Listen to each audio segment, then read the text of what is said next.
Welcome back to Old School Sports and our Out of the Park Baseball 25 series, Can We Save the Oakland A's? And just want to start off this episode by thanking you if you are watching this episode, whether it's your first time watching us or you've watched hundreds of our episodes over the years, whether you've never commented on one of our episodes or you've commented on them dozens of times over the years. Do sincerely appreciate everyone who watches our episodes and takes the time to engage with this series. Definitely encourages me to play more OOTP, which is probably not the healthiest thing for my relationships with people that I know in person rather than virtually, but it still does make it a much more rewarding experience to hear from all of you about the things you think I'm doing well, the things you think I can improve, and joining me in this journey with the Oakland A's franchise. And after 5 years of mediocre to below average results, the A's are somehow one of the best teams in baseball this year. At 55-37, we've got the best record in the American League sitting here on July 11th, 7.5 up on the Mariners. Ownership's goal was us to just play 500 ball this year. I thought this team could have a winning record, and I hoped that this team could compete for a wild card spot. Right now we're on pace to do much more than that. Admittedly, we are at this point only 92 games into the season, so we still have 70 games to go. There's a lot that can go right, and there's a lot that can go wrong over those next 70 games. With the lead we have in the division and the season we've had so far, certainly it would be a bitter disappointment if we don't at least guide this team into the playoffs, which would be a huge improvement from where we have been. But I have to be quite honest, we're also 7.5 games up on the division, so I won't say it would be a bitter disappointment if we don't end up winning the division, but it certainly would be very disappointing if we were to give up a 7.5 game lead over the last 70 games of the year.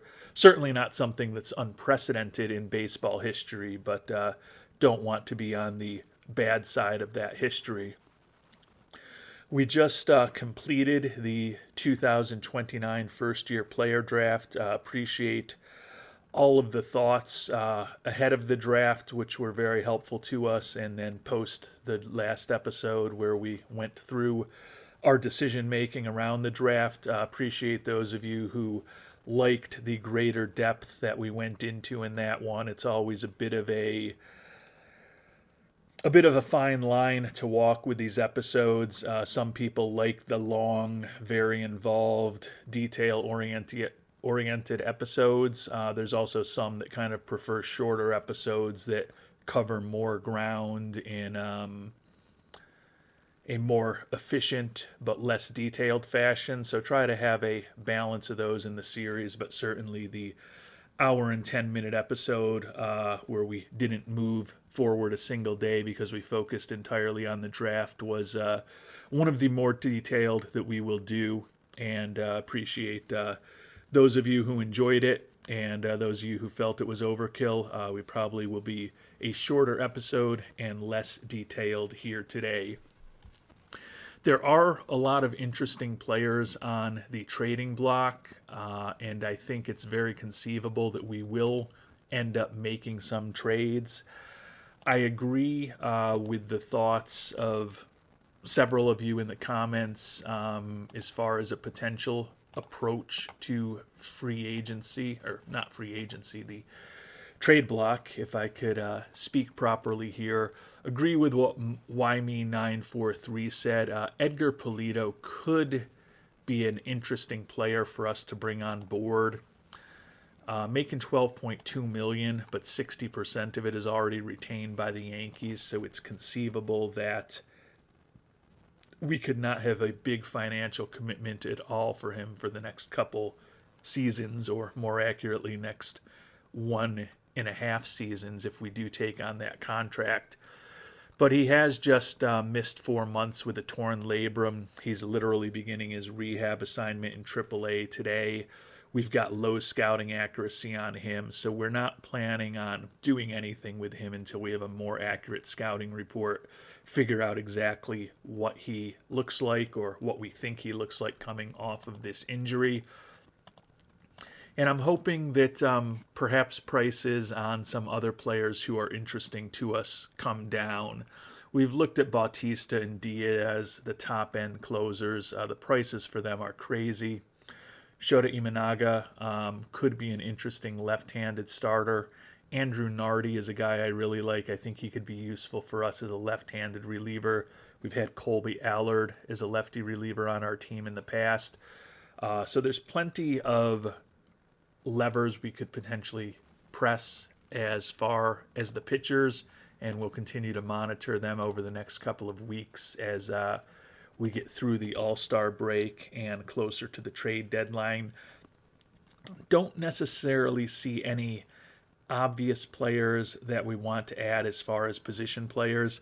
I have mentioned that I feel like we could use some help in the corner outfield spot, but I don't love any of the prospects or players on the trade block that are available at their costs right now. And I do note that we do have center fielder Luis Lara and left fielder Chase DeLauder potentially coming back over the next 1 to 3 weeks.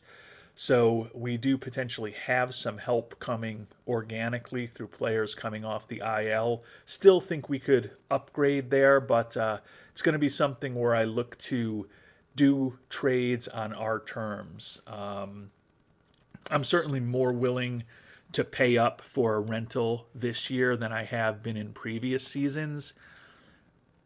But I have to be realistic. This was a 73-win team a year ago.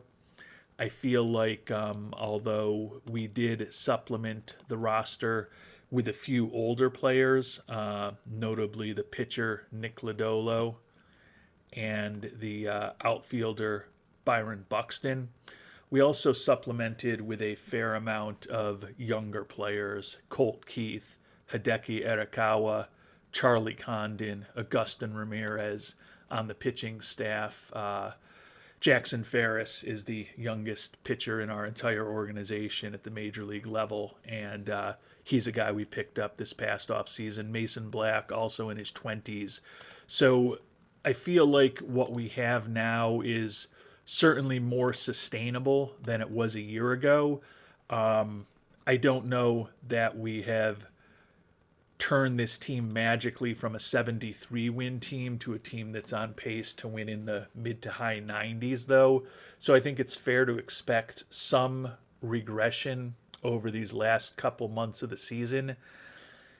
That being said, even though I think we might not play as well over the next couple of months, and I think it's conceivable that next season this might be a team that is struggling to remain over 500 and in the playoff hunt, we do have a rare opportunity this year to likely get to the playoffs. And if we're in the playoffs, we've got the opportunity to compete for a World Series championship. So if there is an opportunity over the next 3 weeks till we get to the trade deadline for this team to get better, and we don't have to give up a huge part of our future to do it, I certainly am going to invest in this team. Are we the favorite to win it all as we sit here on July 11th?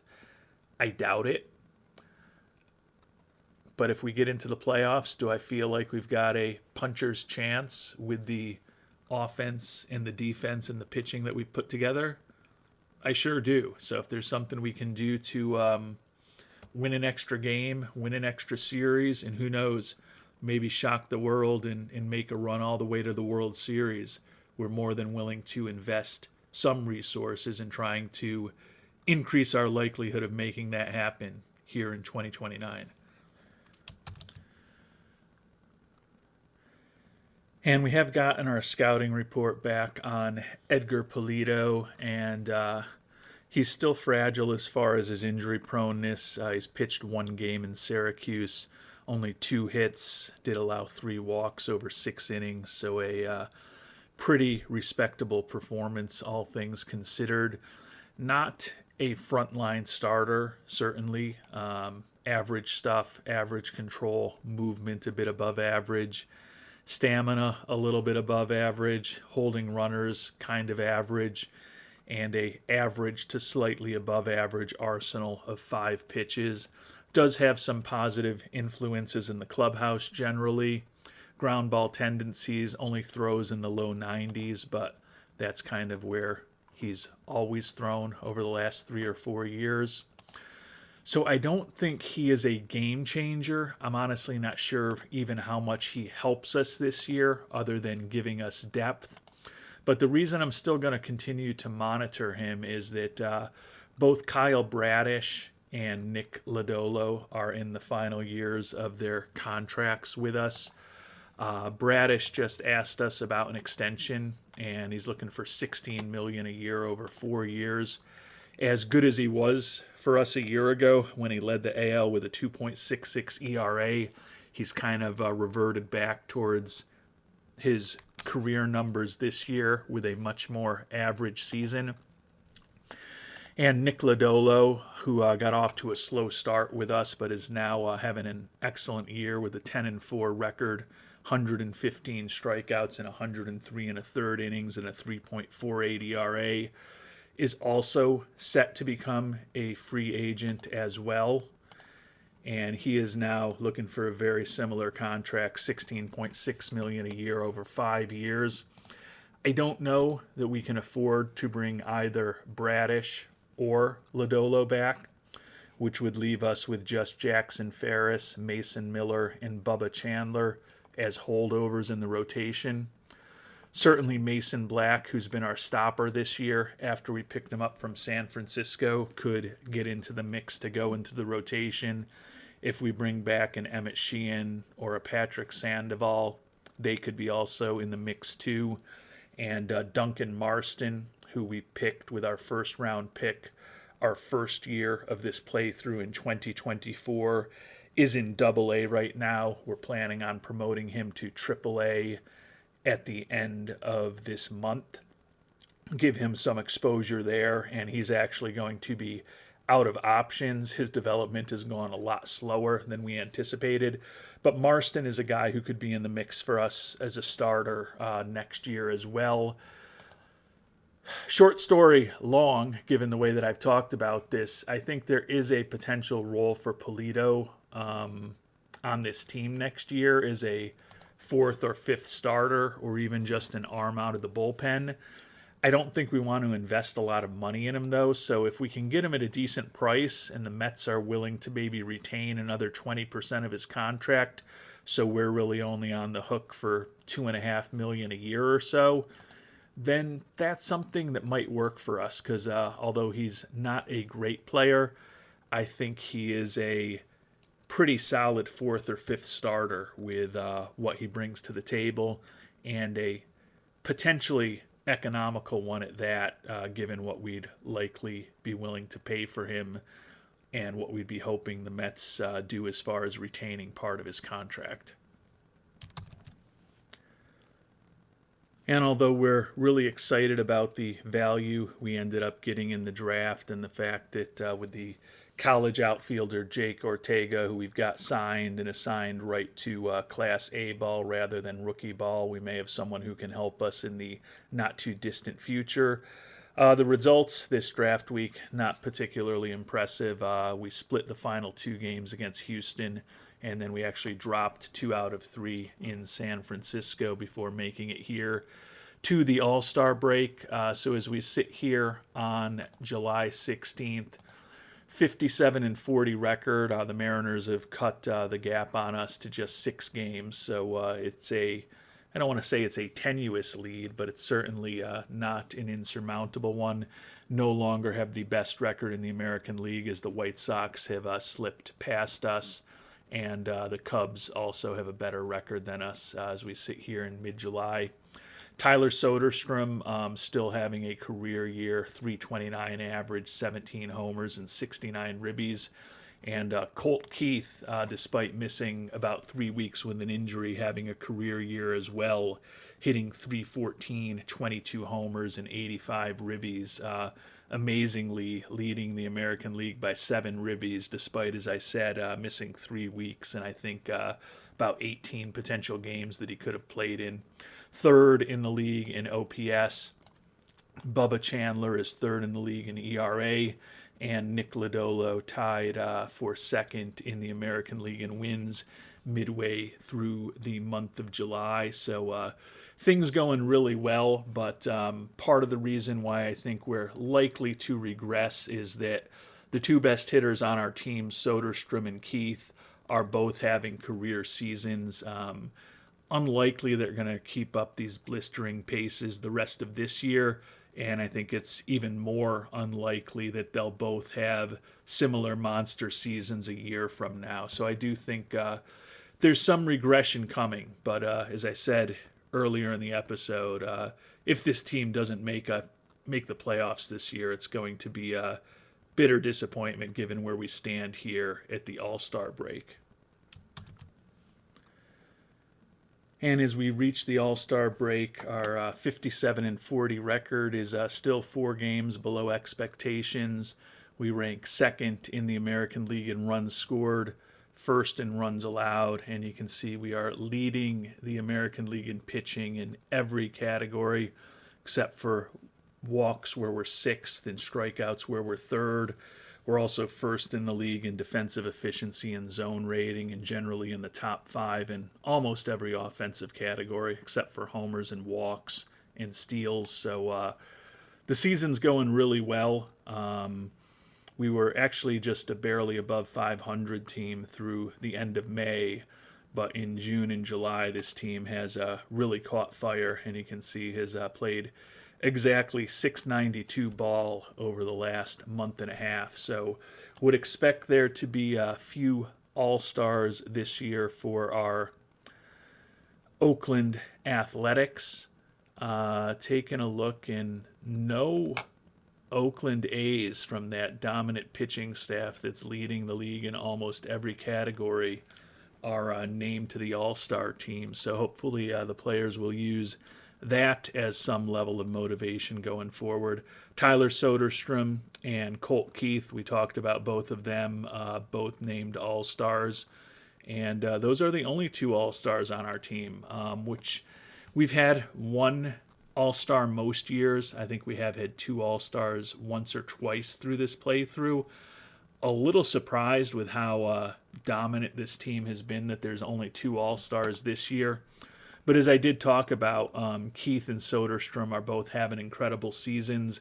They are really the 2 straws that have stirred the drink of what this offense has accomplished. So maybe we're just a little top-heavy in terms of our performances. Taking a look at where they stand at the All-Star break, Colt Keith, .314 average, 19 doubles, 22 homers, 85 ribbies, a silly 165 WRC plus, and a 4.1 WAR despite missing significant time. And Tyler Soderstrom arguably having a better year, .329 average, 17 homers, 69 ribbies, 949 OPS, 159 WRC plus. The WAR of 2.7 is a bit less. He plays first base, doesn't play it horribly, but doesn't play it incredibly well, and it's not as important a defensive position as a third baseman. But Soderstrom, a first-time All-Star this year, and Colt Keith named to the team for the 4th time in his career, 4th time in the last 5 seasons.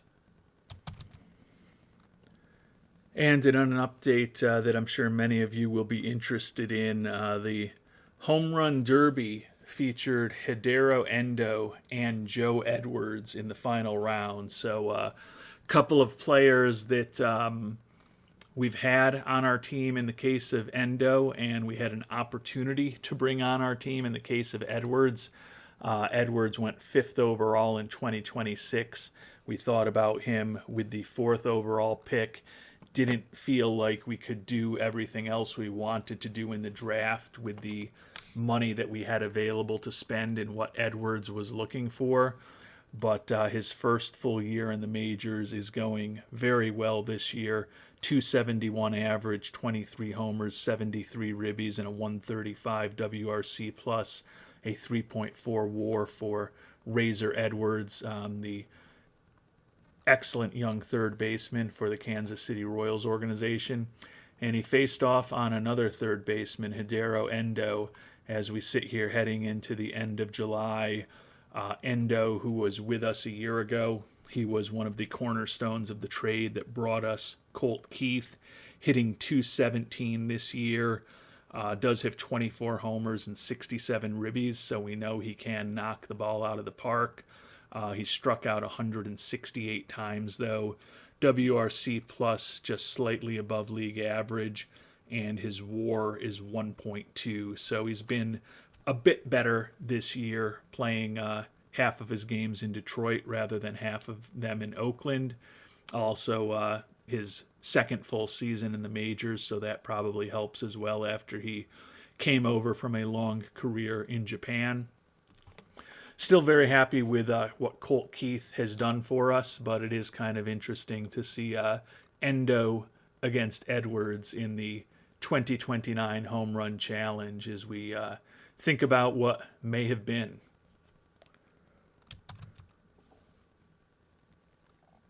And we did win 2 out of 3 at home against the Angels coming out of the All-Star break. So we've got 4 at home against the Guardians and 3 at home against the division rival Astros before a day off and heading to the Bronx to face the Yankees on trade deadline day 2029. So getting very close to the point where it's going to be decision time for these A's on what we do. 59 and 41 100 games into the season.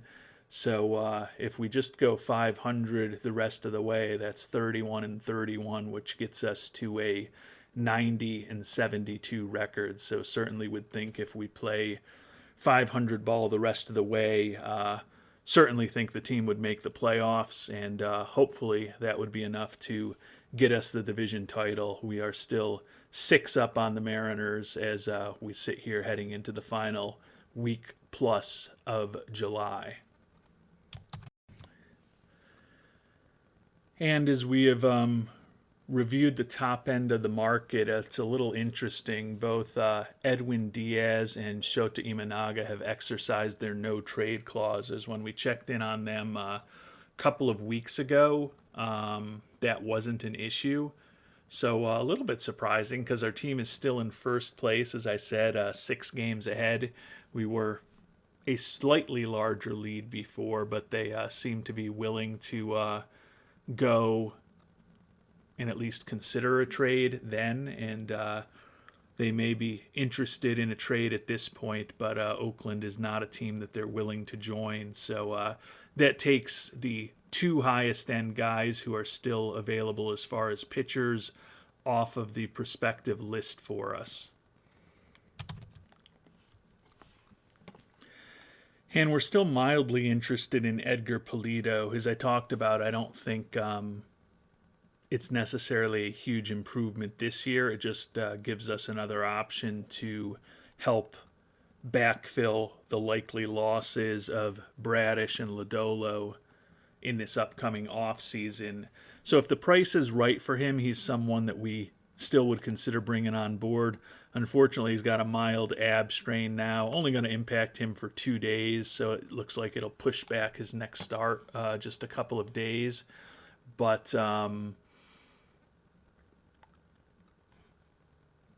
gonna wait and just see and make sure that doesn't turn into anything more serious before we get a little potentially more serious with the Mets in terms of maybe making a legitimate offer for him. And the pitcher that I'm most interested in and that I think could be potentially most impactful for us is the lefty reliever Andrew Nardi. Unfortunately, the Yankees are really looking for a lot for him right now, given that he's just a rental. we're going to keep an eye on him over the next week. The Yankees at 48 and 51 are kind of on the periphery of the wild card race, 4.5 back. Maybe they have a really bad week over the next week, fall a little further behind, and the price on Nardi comes down a little bit. And unfortunately, not a great start or actually continuation of the homestand against Cleveland. Took the first game, but then lost 4 in a row, so dropped 3 out of 4 against the Guardians, and it is a 3-4 homestand for us right now as we get ready for the final 3 games against the Athletics. Lead in the division down to 5, 60-44 record, and we're only half a game ahead of the Red Sox now for avoiding having to play in a wild card series. So 4-6 record over our last 10 and 3 consecutive losses is certainly not a glittering performance, but still a long way to go and still a lot for us to think about. Yankees have lost 2 in a row, so that might be mildly positive in terms of them perhaps being able to look for a little less in the trade for Nardi, but they still are only 4 games out, so they could certainly convince themselves to be buyers as well. And we've made one trade, not the blockbuster or the move to really improve our team that we were talking about, but with Luis Lara coming off of the IL, traded away Sean Bouchard, who was signed to a $1.4 million contract and had not been particularly productive for us in a limited sample size of 49 at-bats in AAA. Or at the major league level, had 135 at-bats in AAA, but wanted to get the contract off our books to open up a little more money to potentially take on some salary. We reunited with Eddys Leonard, picked up the veteran pitcher Michael Fulmer, not a significant move. The minor league second baseman Jonathan Mejia doesn't really look like he's going to be anything more than a replacement utility infielder. Put up an 89 WRC plus each of the last 2 years in Memphis, but he is a guy who does have 3 option years left, so at least gives us a little bit extra depth, but certainly don't see him in an ideal scenario being anyone who would really be a contributor for us at the major league level. And unfortunately, as we head into the final couple days of the month of July, lost another series, lost 2 out of 3 at home against Houston, so a 4-6 homestand, not exactly what we were hoping for coming out of the All-Star break. Lead in the division is at 5 right now, 61-46 record, and if the season ended today, we would win the AL West, but we would also be involved in a wild card series, which would actually be against our divisional rival, Seattle Mariners. So the team that's chasing us for the division is the team that we would face in the playoffs if the season were to end today. Just highlighting Soderstrom and Keith's strong seasons. They now rank 2-3 in the American League batting race, chasing only J-Rod. And we finally have made a trade for this year, not as substantive as the one that we were thinking about, although Andrew Nardi was more expensive than we wanted last time we looked at him. The Yankees have subsequently traded him to the Braves, so we won't even get a chance to make a last run at him. So instead, for a left-handed pitcher, we picked up Tanner Scott from Tampa Bay. Looks like he could be a pretty solid rental for us. He's been a really good pitcher over the last few years. Pretty solid against left-handed batters in particular. To clear a spot for him on the roster, we traded away the lefty reliever Bennett Sousa, who had a pretty rough year for us with a 6.84 ERA and 19 walks over 25 innings pitched. Didn't really get anything all that exciting in return. Got the pitcher Will Warren, who will go to AAA for us. Probably just a rental for this year, as his ARB number is 2.8 million next year, but he will give us a little more depth. I don't think we are going to ultimately make a trade for Edgar Pulido. I like him, and as I talked about, I think we need potentially another starting pitcher for next year. We could get the Mets to take all the rest of his contract, so he'd essentially be free for us next year. But we had to give up a pretty good player to do that. The one that I was considering giving up that would have gotten the deal done is the starting pitcher Kyle Bradish, who led the AL in ERA a year ago. As we talked about, not having quite a good year this year. But Bradish is better than Pulido right now. His stuff is better. He's healthier. He throws harder. Even though he's not having a great year, there was part of me that was tempted to bring Pulido on board since he's essentially would be free for us next year. But given that we are trying to contend this year, and Pulido is probably slightly above replacement level given his ratings, my thought is we can, through the Rule 5 or through the trade market or through free agency this coming offseason, find a pitcher for next year who's pretty similar to Pulido.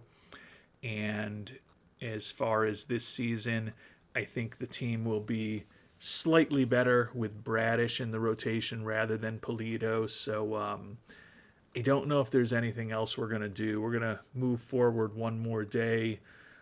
Don't love the way the team has been playing recently, but I think it's largely we're going to run with this team the rest of the way.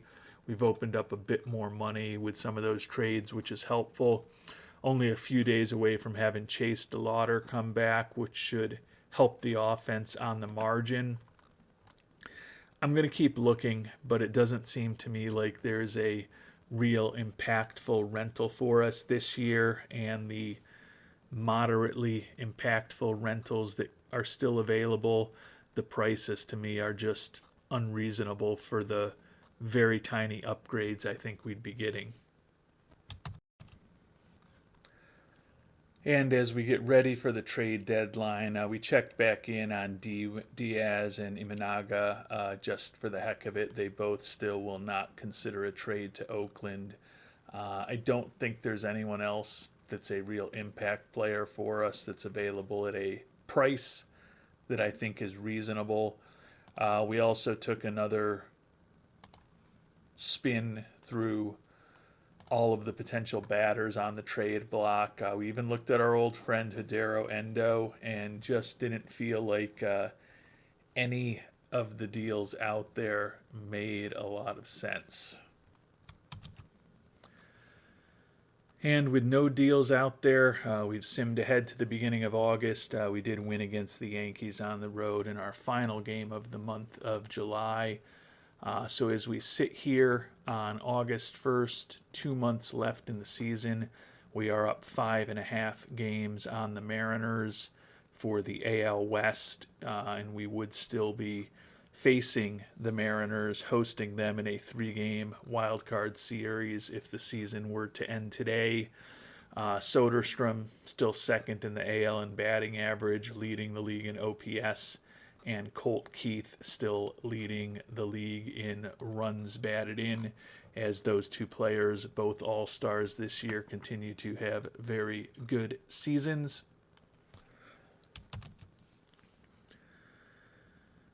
And taking a look at the team statistics here just past the trade deadline, 62-46 records, still worse than expectations, 3 games worse at this point.